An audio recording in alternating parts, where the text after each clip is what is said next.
باب ما جاء في صفة شراب رسول اللہ صلی اللہ علیہ وسلم، باب رسول اللہ صلی اللہ علیہ وسلم کے مشروبات یعنی پینے کی چیزوں کا بیان۔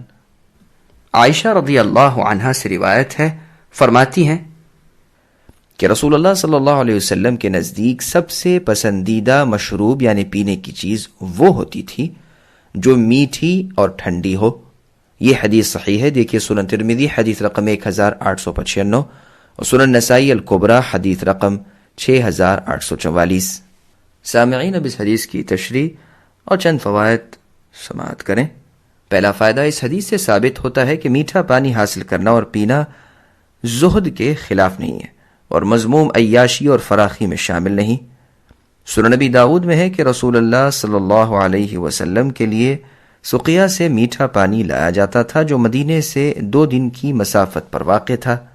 صحیح بخاری میں ہے کہ رسول اللہ ایک انصاری کے باغ میں گئے اور پوچھا، کیا تمہارے پاس ایسا پانی ہے جو رات بھر مشکیزے میں رہا ہو، ورنہ ہم منہ سے پانی پی لیں گے؟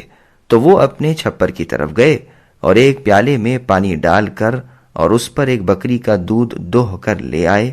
نبی صلی اللہ علیہ وسلم نے وہی نوش کر لیا۔